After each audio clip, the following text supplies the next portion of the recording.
Hi అండి, అందరికీ నమస్కారము. రోజులాగే ఈరోజు కూడా మా గార్డెన్ ఫ్లవర్స్ తోటి ఇలా స్వామివారికి పూజ చేసుకున్నాను. ఇలా పూజ చేయటం వల్ల మన మనసు దైవచింతనలో లగ్నం అవుతుంది.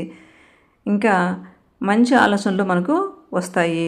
ఇంకా మనము ఆ దేవుని పట్ల కదా కృతజ్ఞతా భావంతో పూలు నైవేద్యము ఇలా సమర్పించడం వల్ల అన్నీ మనకు ఆ భగవంతుడు సమకూర్చినప్పుడు మనం కూడా ఆ దేవునికి చిరుకానులుగా ఇలా సమర్పిస్తూ ఉంటాము. ఇంకా పూజా సమయంలో వినిపించే మంత్రాలు, వెలిగించే దీపం మనసుకు ప్రశాంతతను ఇస్తాయి. అలాగే మన మనసుకు ప్రశాంతత కోసం పూజ, అలాగే ఈరోజు మీకోసము కడుపు చల్లగా ఉండేందుకు, చల్లగా ఉండేందుకు ఇలా చద్దన్నం అనేటువంటి ఒక మంచి బ్రేక్ఫాస్ట్ రెసిపీ మేము ఎక్కువగా సమ్మర్లో తింటూ ఉంటామండి. ఇది గట్ హెల్త్కి చాలా మంచిది. ఇది గుడ్ బ్యాక్టీరియాతో నిండి ఉంటుంది. దీన్ని ప్రత్యేకమైన వంటలాగా అయితే మేమైతే చేయము.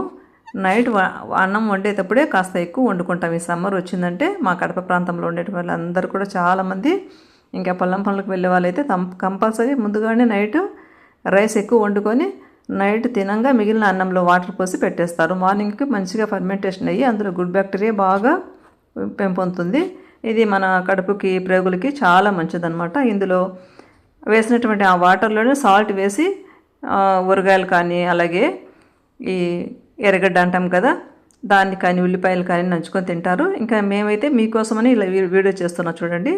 ఇంకా ఇలా అన్నంలో వాటర్ వేసి పెట్టి మార్నింగు పక్కన పెరుగు పెట్టుకుంటాం కదా, అందులో మీగడంతా తీసేసి ఈ పెరుగునంతా అందులో వేసి బాగా మెత్తగా కలుపుకుంటాము. ఇలా ఈ పెరుగును మజ్జిగలాగా చేసే వేసుకోవచ్చు, లేదంటే ఈ పెరుగును అలాగే వేసి ఇంకా వాటర్ వేసుకొని తగినంత కల్లుప్పు వేసుకుంటాం అనమాట. ఈరోజు నేను మామూలు సాల్టే వేస్తున్నా. కల్లుప్పు వేసుకొని మెత్తగా చేత్తో ఎంత మెత్తగా కలిపితే అంత బాగుంటుందండి. ఇది చద్దన్నము బాగా కమ్మగా చల్లగా ఉంటుంది. ఇంకా ఇది ఒకసారి తిన్నామంటే మాటికి ఆకలి కూడా అవ్వదు.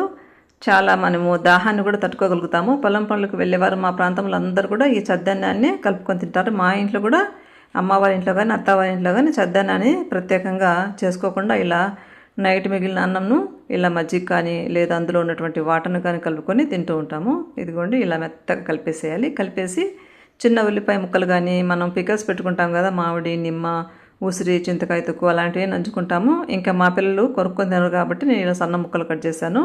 మేమైతే అలాగే చిన్న ఉల్లిపాయలన్నీ కొరుక్కొని తినేసేవాళ్ళం అనమాట. ఇంకా ఇలా మనకు ఎవరికి ఎంత కావాల్సింటే అంత చిన్న బౌల్స్లోకి పెట్టుకొని తినేసేయడమే. చాలా బాగుంటుందండి. ఇప్పుడైతే అందరూ దీన్ని ఒక ప్రత్యేక వంటకంగా తయారు చేసుకొని తింటున్నారు. మేమైతే నార్మల్గా రాత్రి మిగిలిన అన్నంలో వాటర్ కానీ వేసుకొని పొద్దున్నే ఇలా మజ్జిగ కానీ అదే వాటర్తో కానీ కలుపుకొని తినేవాళ్ళము. బాగుంది కదా. ఇంకా కడుపుకు చల్లగా ఇలా చద్దన్నాన్ని తింటే